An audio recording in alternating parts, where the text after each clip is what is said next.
이미 말씀드린 대로 이 소참 법문은 선원에서 이제 차담하다가 자연스럽게 조실 스님에게 묻기도 하고, 그러면 그런 시간에 조실 스님이 선지식이 간단하게 답변하고, 그걸 소참 법문이라고 그래요. 뭐 이렇게 가사장성도 안 입고 그냥 일상 평상복 입고, 더우면 그냥 런닝바람 이렇게 같이 뭐 이렇게 다 풀어 헤쳐놓고 자유로운 분위기 속에서 차를 주거니 받거니 하면서 해주는, 어떻게 보면 가벼운 법문인데 그게 아주 더 멋진 법문이 될 수 있죠. 딱딱하게 하는 것보다 자연스럽게 다 풀어 헤쳐놓고 질문하다 보면 허심탄회한 그 도인의 이제 말씀이 나오기도 하죠.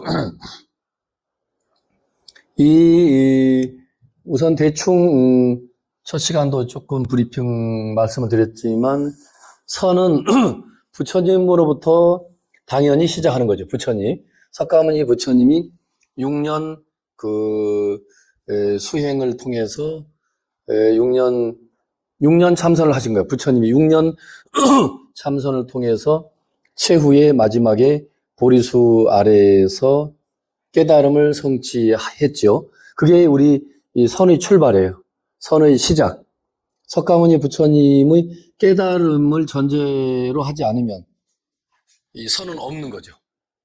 불교에서 말하는 선, 참선할 선, 이게 한문으로는 닦을 선자인데, 아무튼 선은 부처님으로부터 시작해서 마하가섭에게 전해주고, 두 번째 아란다에게 전해주고, 세 번째 상라수에게 전해주면서 28대까지 보리달마까지 쭉 인도에서 그 계승, 전승이 됩니다.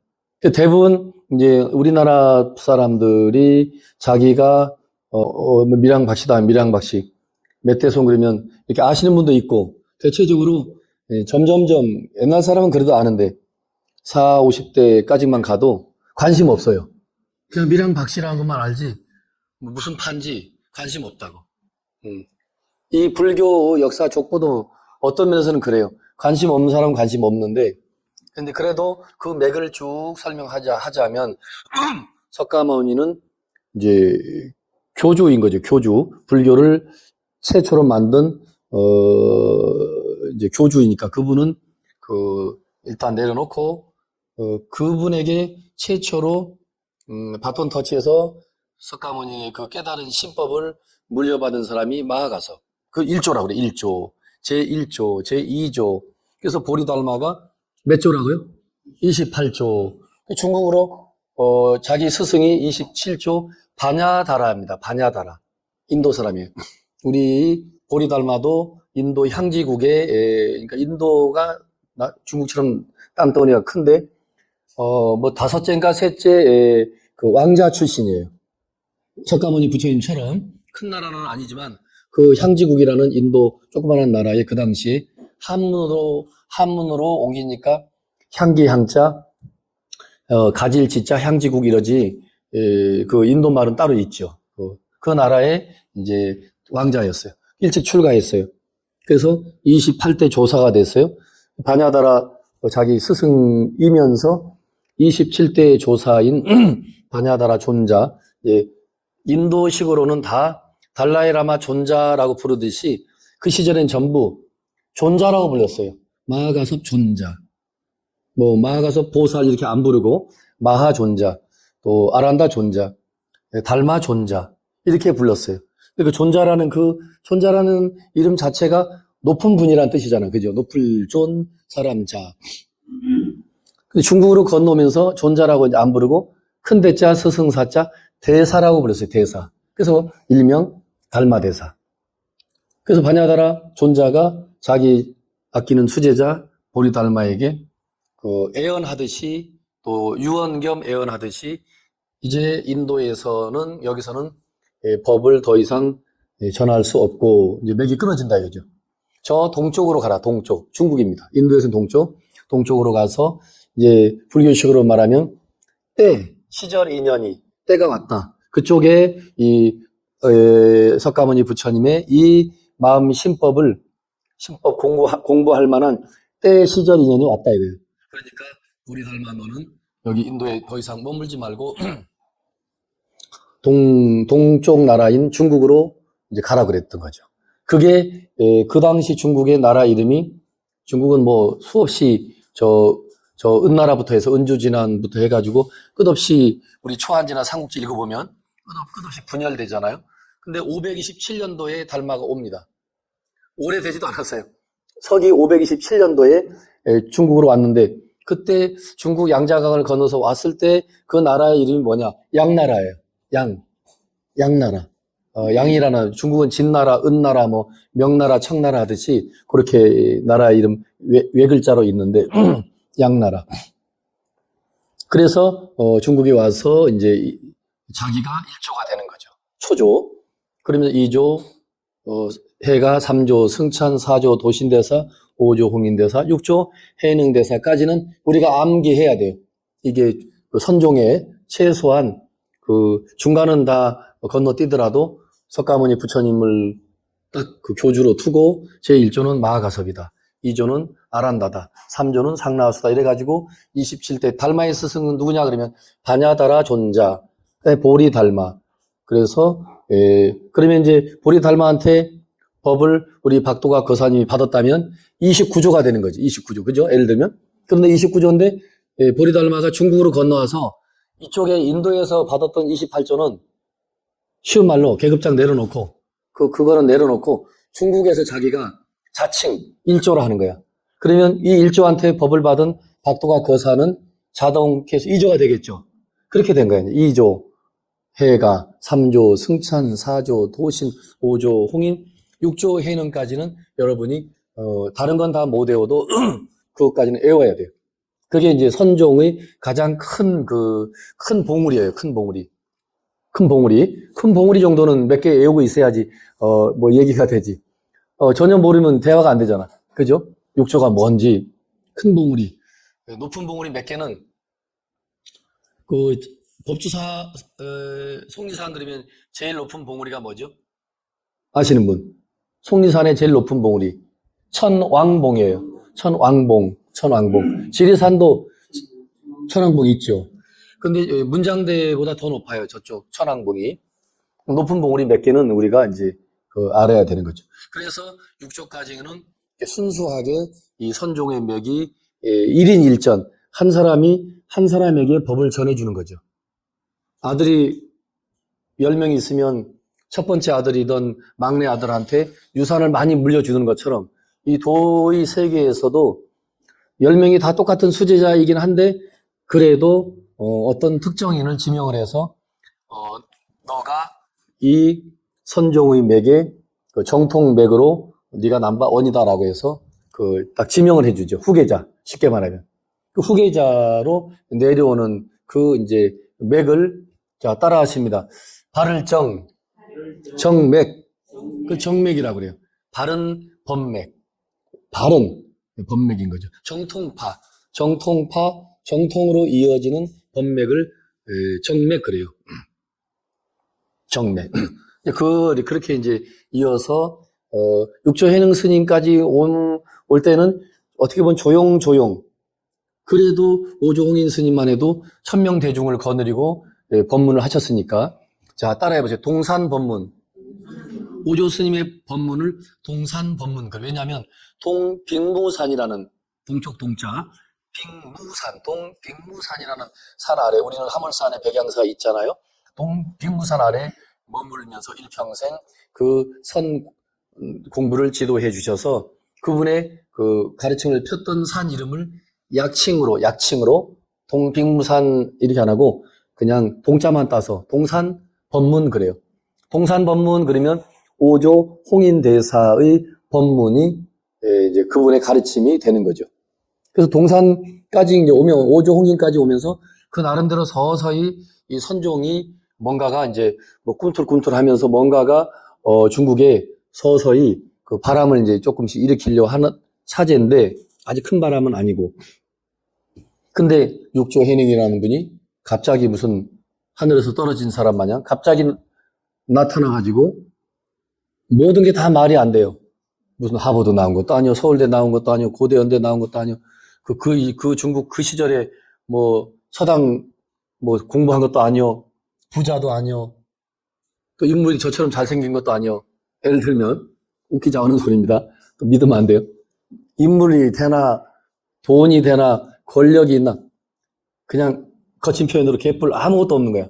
아무것도 없는데 그 사람이 24살짜리 나무꾼 장사하다가 갑자기 금강경 읽는 소리 듣고 그냥 마음이 툭 열렸다 이거야. 자, 여러분 코 한번 만져봐요. 자기 코 이렇게 만져봐요. 이 코 한번 만지는 사이에 이 육조에 있는 걸 깨달은 거라니까. 그냥 시장 바닥에서 마음을 내었으되 어디에도 마음을 멈추거나 머뭇거리거나 집착하지 마. 어디에도 마음을 머물지 않아야 돼. 마음을 머무는 순간 그거 다 잘못된 거야. 근데 그 말이 평범한 말인데 육조 해능은 어떤 충격적인 깨달음이 이제 온 거죠. 충격적인 깨달음이 온 거야.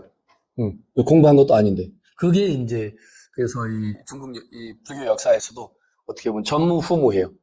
특이한 케이스야.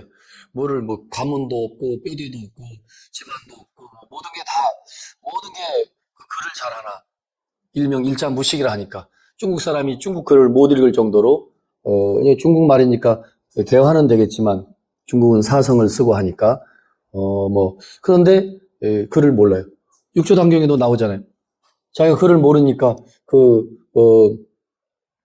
오지홍인 스님이 요즘 말로 하면 시험 문제를 내는 거죠. 내가 이제 곧 죽을 날이 얼마 안 남았는데 내 밑에서 뭐 신수대사가 후계자라고 하지만 아직 멀었어.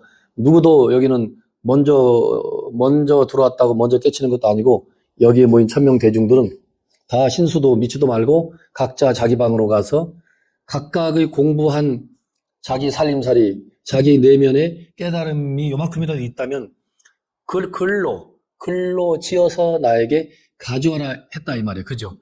들어봤죠? 내가 그동안 얘기했죠? 그런데 육조 해능 스님은 노행자가 그 바악간에 어느 어린 동자가 지나가면서 신시 보리 수요 심려 명경대라 시시 금불시 가야 물사야 진여다. 몸은 깨달음의 나무요 마음은 밝은 거울과 같다. 날마다 찰나찰나 매일매일 때때로 시시때때로 거울의 먼지를 털어서 더 이상 먼지가 묻지 않게 하라 이렇게 그 신수는 지었다 이 말이죠. 듣는 순간 이 24살짜리 노해능이라는 행자는 그냥 딱 듣는 순간 바로 알죠.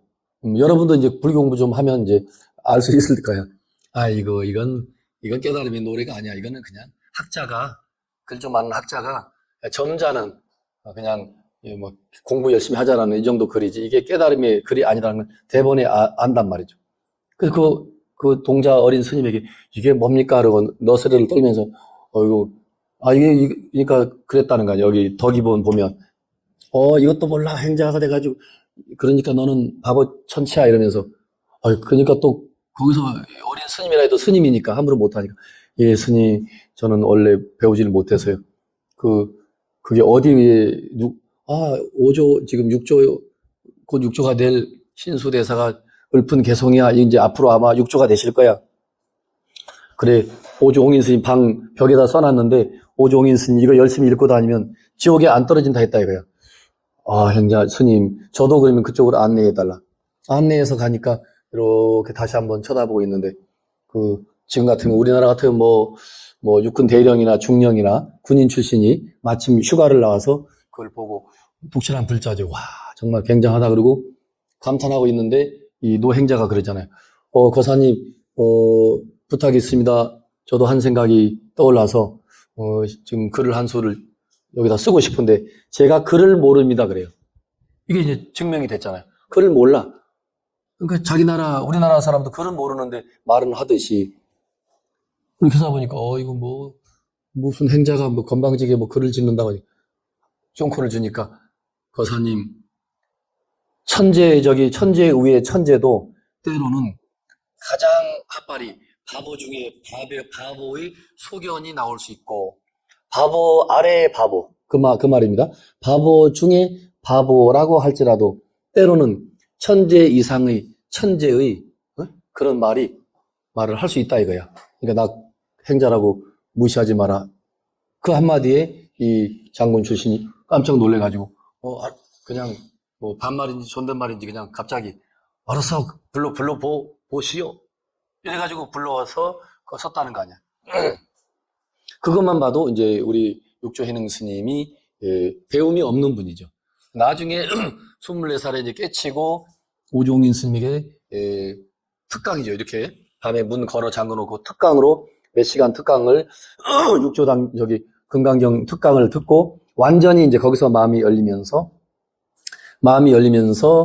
자기가 오종인 스님에게 자기의 감격적인 깨달음의 경지를 그게 어떻게 보면 더 멋있는 오도송이에요. 야, 스님이 오늘 이렇게 특강을 해주시고 저에게 특별히 이렇게 가르침을 주시지 않았던들 하기자성 본래청정, 하기자성 본불 생멸, 하기자성 본불 동료, 하기자성 뭐 능생만법 5가지인데 그 5가지를 쫙 읊어요. 스님의 가르침 지시가 아니었다면 내가 어찌 내 자성이 청정한 줄을 알았겠느냐, 깨달았겠느냐. 스님이 아니었다면 우리의 이 자성은 삶도 아니요, 죽음도 아니요. 반야신경 불생불멸 나오죠. 불생불멸이라는 걸 내가 어떻게 스님의 가르침이 아니면 내가 이렇게 깨닫거나 알 수 있겠느냐. 스님의 가르침이 아니면 어찌 그 태산처럼 이 자성은 본래 흔들림, 본불 동료, 흔들림이 없는 것을 알았겠느냐. 또 하나, 능생만법, 하기자성. 어찌 이 나의 자성이 능히 이 우주 삼라만상을 내 자성이 다 만드는 거다 이거야.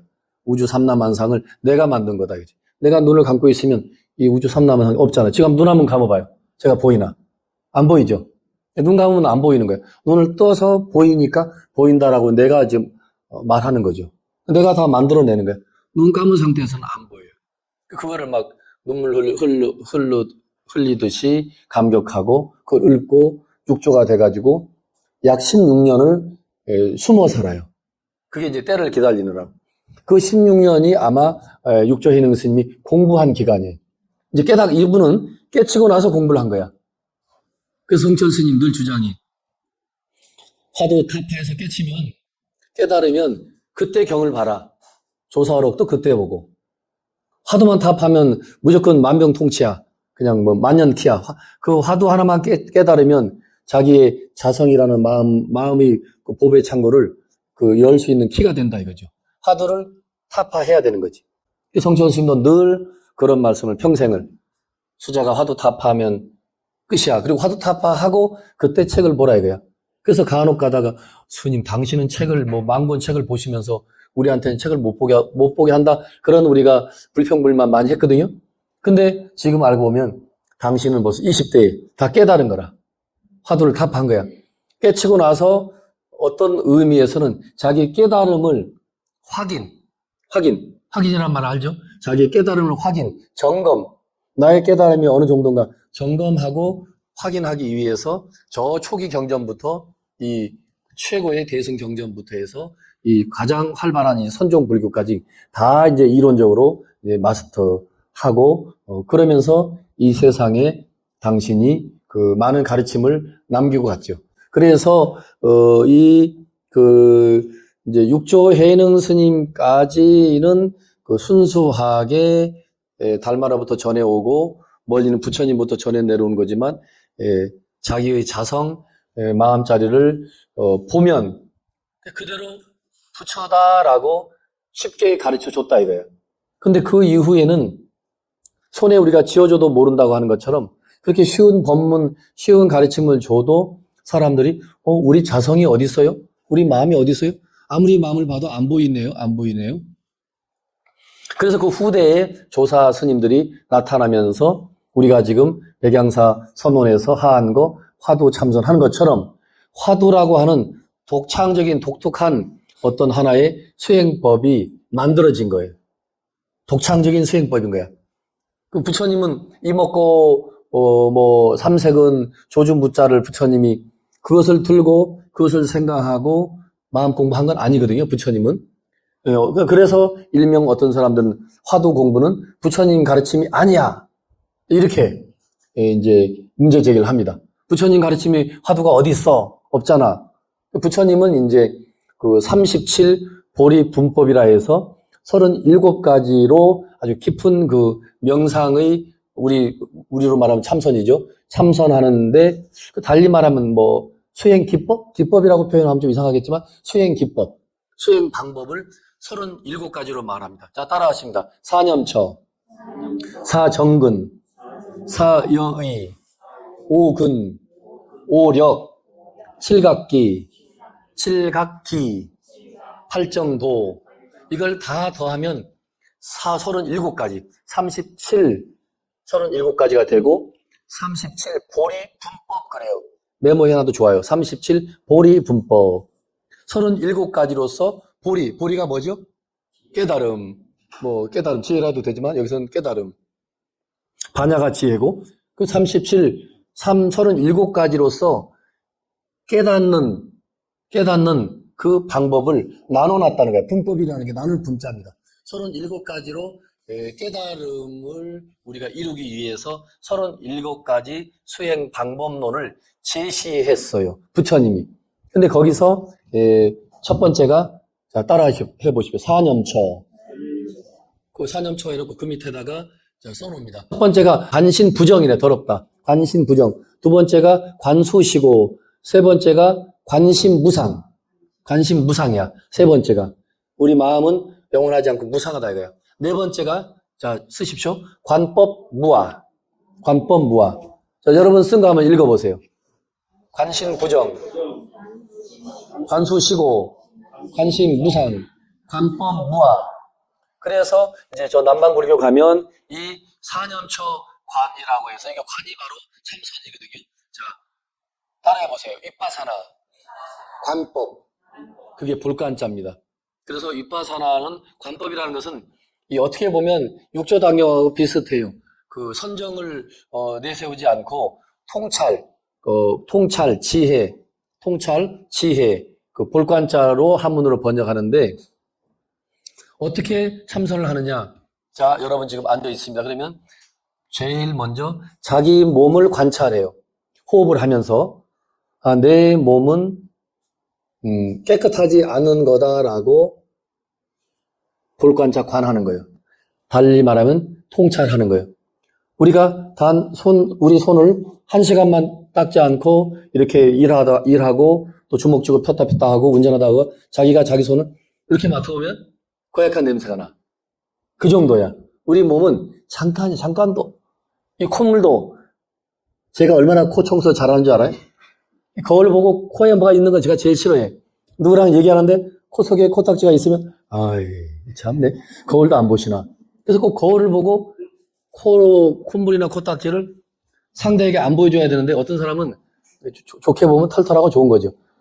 그렇게 뭐 겉모습에 그렇게까지 신경 써야 됩니까? 아니 상대에게 눈살 찌푸리게 하니까. 근데 얘기하는데 멀쩡하게 생겼는데 미남미녀인데 코에는 코딱지가 가득 있어. 그러면 그냥 입맛이 다 떨어지지. 그게 관심부정이야. 근데 그게 더 나중에 나가면 눈 2개죠. 코 2개죠. 입 그럼 5개죠. 6개, 7개, 배꼽 8개, 오줌 누는데 9개, 똥 누는데 10개. 그래서 우리 연뿌리 알죠? 연근도 구멍이 10개. 희한하대. 인간도 배꼽까지 하면 10개입니다. 9개 구멍이 아니고. 그래서 배꼽을 뺀다 해도 9개의 구멍에서 찰나찰나 땀이 나오든 뭐가 나오든 나온단 말이에요. 대소변이 다 나오고. 그것뿐이에요. 불교 용어로 84,000 털구멍, 땀구멍. 우리 몸에 84,000개만 있겠냐 이거죠. 상징적으로 84,000개의 땀구멍이 있다 이게. 그럼 거기에 매일 땀이 배출되고 나오잖아요. 씻지 않으면 뭐 같이 살 수가 없지. 더럽잖아. 근데 이 수행하는데 이 부처님이 이 사념처라고 그래요. 넉사자, 생각념자, 고처자. 이 4가지 생각. 이 불교 수행의 핵심이에요. 몸은 부정한 것이다. 왜 부정하는데? 눈물, 콧물, 똥물 다 나오잖아. 그죠? 이런 거를, 그래서 이 육체라고 하는 여기에 애착을 갖지 않게 하려 하는 거죠. 육체 생명에 더 깊이 말하면 육조당에서 말하는 자성, 그 자기의 성품, 자성을 깨닫는 데 있어서 이 이 육체라는 이 생명에 너무 애착을 가지면 그 육체 생명, 그 너머라고 표현해야 되겠네요. 육체 생명 그 너머에 자기의 참 생명이라고 하는 자성이 있는데 안 보인다는 거지. 그러니까 관신부정이라는 그 관문을 통과해야 돼. 첫 번째가. 그래서 몸은 부정한 거라는 그 생각으로 자기가 통찰하고 쭉 집중해 나가는 거예요. 그 다음에 관수시고 우리가 받아들이는 우리 감성 지수, 저 사람은 저 뒤에 삼미하보살 저분은 감정 지수가 높아 그러죠. 그런 전부 포함한 감성이에요. 받아들이는 감수작용, 그것은 찰나찰나 고통이에요. 지금 30분쯤 앉아 계시는데 엉덩이 뿔 날라 그러죠. 엉덩이 좀 아프죠. 좀 일어나고도 싶고 좀 일찍 쉬었으면 싶은데 이게 끊임없이 우리는 받아들이는 이것도 고통의 연속이라고 부처님은 이제 보신 거지. 그 다음에 또 쉽게 설명하면 관심무상. 우리의 마음은, 자, 저를 한번 봐보세요. 1분만 처음에 바라볼 때는 이렇게 멀리 있을 때 바라보면, 야, 저 보살님 잘생겼다. 박도학 거사님 멋있다 하다가 1분만 뚫어지게 쳐다보면, 에이, 신성일도 한 1분만 쳐다보면 또 우리는 바뀌어요. 남궁원으로 바뀌어. 또 차인표로 바뀌고. 요즘 유명한 배우 누가 있지 또? 아이돌 같은 배우들? 또 누구로 바뀌어요. 찰나찰나 우리의 마음은 바뀐다 이거죠. 야, 백양사 주지스님 새벽 기도도 잘하고 잘한다 하더라 하고 막 열심히 또 오다가 또 다른 절에 또 어떤 스님이 비구니 스님인데 거기는 정말 잘한다 하더라 또 그리 이리 갔다 저리 갔다. 우리의 마음은 그냥 단 한순간도 가만히 안 있는 거죠. 그래서 무상하다는 거예요. 마음이 영원하지 못하고 끊임없이 변한다는 말을 우리의 한문으로는 없을 무자, 항상할 상자. 항상의 반대가 항상하지 않는 거죠. 항상이라는 것은 영원하다는 거잖아요. 항상. 영원하다는 거의 반대는 영원하지 않는 거죠. 영원하지 않다는 것을 한문 표현으로 뭘 한다고요? 무상. 그래서 한문은 없을무, 항상상도 있고 무상 위없는 최고의 가르침 그럴 때는 무상법 그럴 그때는 또 윗상자를 쓴단 말이야. 그걸 가려서 잘 아셔야 돼요. 윗상자인지 항상할 상자인지. 이때 항상할 상자를 쓴 무상은 영원하지 않다는 뜻이고 윗상자를 쓴 무상은 위 없다는 거니까 최상의 깨달음을 무상정각이라고 그러죠. 무상정각. 그때는 윗상자를 쓰죠. 이렇게 이제 그래서 마음은 무상하다, 영원하지 않다. 마지막에 관법무아, 불교 핵심, 금강의 핵심, 불교 전체의 핵심. 자, 저를 보세요. 이 책부터 시작해서 하나도 자기라고 내세울 만한 나는 존재하지 않는다는 게 부처님이 깨달으신 그 무아의 소식이에요. 무아.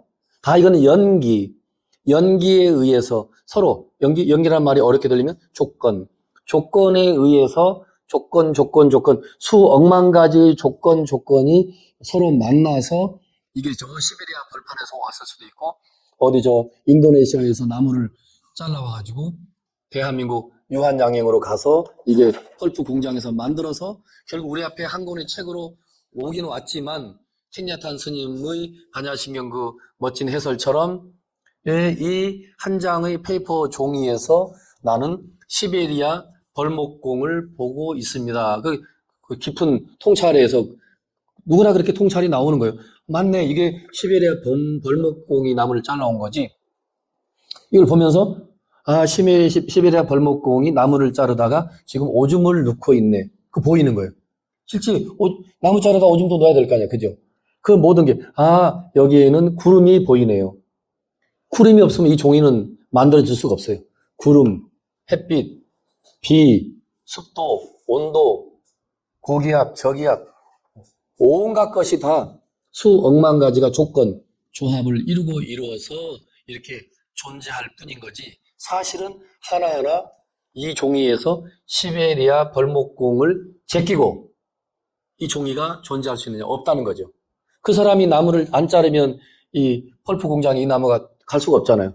그죠? 그러니까 이게 전부 부처님이 깨달으신 깨달음은 자, 따라하십니다. 연기법. 부처님이 연기법을 깨달으신 거예요. 연기법의 원리로 보면 무아가 맞는 거죠. 무아야. 그 조건이 해체되면 무아, 관법 무아. 그러니까 여기서 말하는 법은 이 우주 삼라만상을 이때는 법이라고 그래요. 불교에서 거룩한 가르침 할 때는 진리를 법이라고 담마 다름마라고 하지만 이때 관법 무아할 때 이 법은 우주 삼라만상을 말해요. 먼지 하나부터 우주 전체가 다 그 법을 먼지 하나부터 우주 전체를 하나하나 이렇게 자기가 통찰을 해봤더니 나라고 내세울 만한 그 본질적인 나는 없다는 거죠. 그래서 이 네 가지가 불교 공부에 다라고 해도 과언이 아니에요. 관심무상. 자, 따라 해보세요. 신수신법. 그 끝글자만 따서 신수신법 그래요. 관심무상 두 번째, 관수시고 또 세 번째, 관심무상 네 번째, 관법무아 그러죠. 관자 빼면 그 첫 번째가 되네, 그죠? 그 신수신법. 그 신수신법 사념처 관이 그 37 전체 그 깨달음을 이루는 그 참선 기법이라 해도 좋고 참선 방법론에 있어서 그 최고로 치는 거예요. 그 나머지는 이제 더 세분화된 것일 뿐이에요. 신수신법. 그래서 우리처럼 화두를 들지 않고 지금 미얀마나 태국이나 스리랑카의 남방 불교는 거기는 화두가 없어요. 화두는 중국에서 만들어진 거죠. 그게 당연히 없는 거지.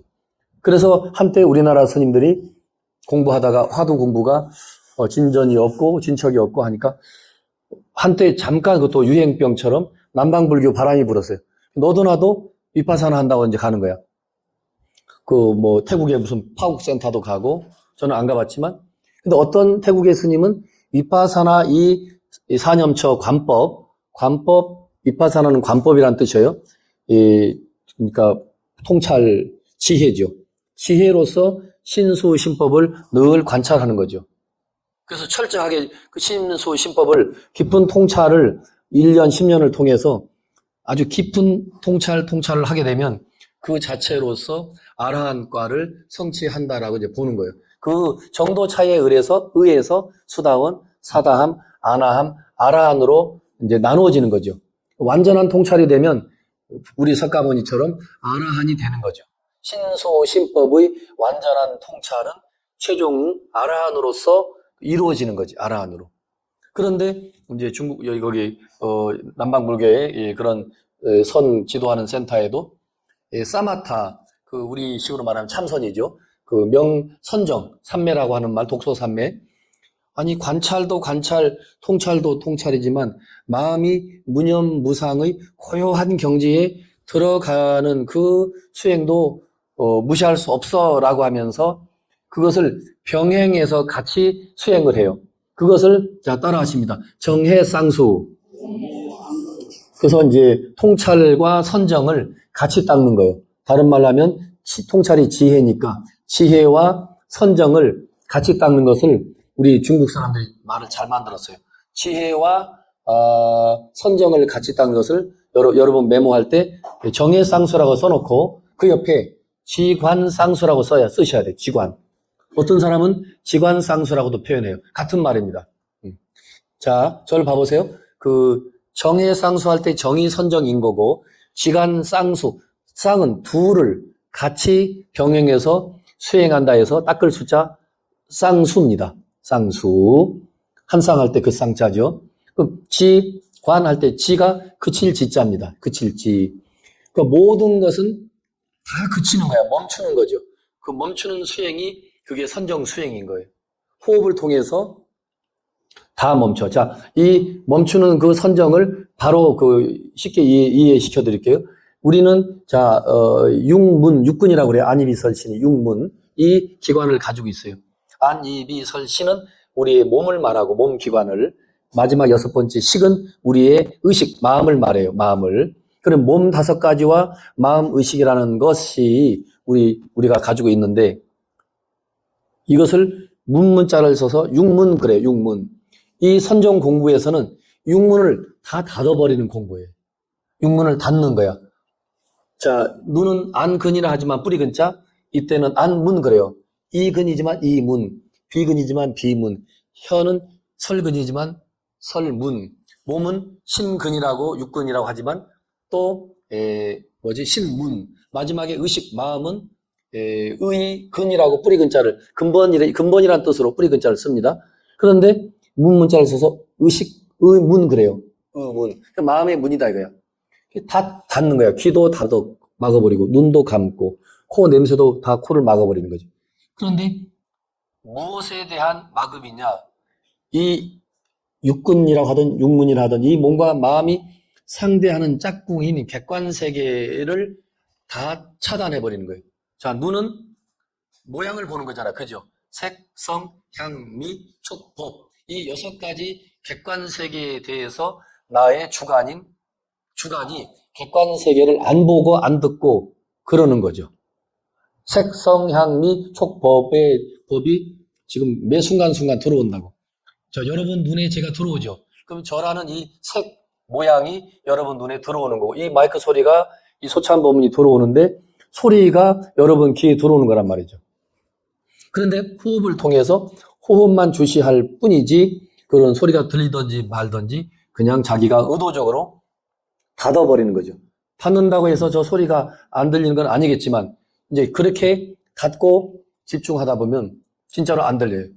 저 응진전 선방에서 어떤 때는 1시간 앉아 있는데 10분같이 금방 지나갈 때가 있어요. 정말로. 한 10분 앉아 있는 것 같은데 죽비를 친단 말이죠. 8시에 앉았는데 8시 10분인 줄 알았더니 죽비를 청중 보살님이 아까 오늘 아침에도 친단 말이죠. 시계를 보니까 8시 40분이야. 그 빨리 지나갈 때도 있는 거죠. 그러면 자기가 철저하게 화두를 들고 화두를 통해서 그 객관 세계인 색성, 향미, 촉법을 다 닫아버린 거지. 안 들리는 거예요.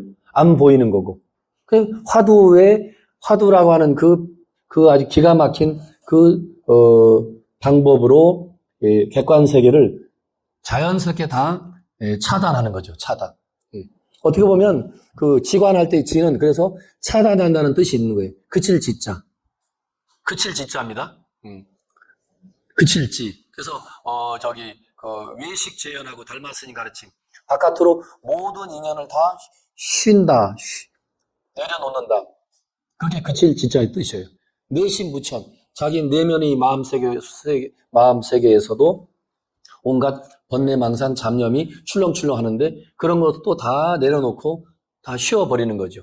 그게 이제 그칠지의 뜻이에요. 그래서 남방불교에서도 사마타, 일명 쌈마디와 위파사나를 병행해서 가르쳐주는 스승이 있고 어떤 스승은 그 선정은 그냥 내려놓고 나는 그거는 뭐 모르겠고 나는 오로지 위파사나 통찰 이 신수심법을 중심으로 해서 나는 여러분들에게 가르쳐 준다라고 해요.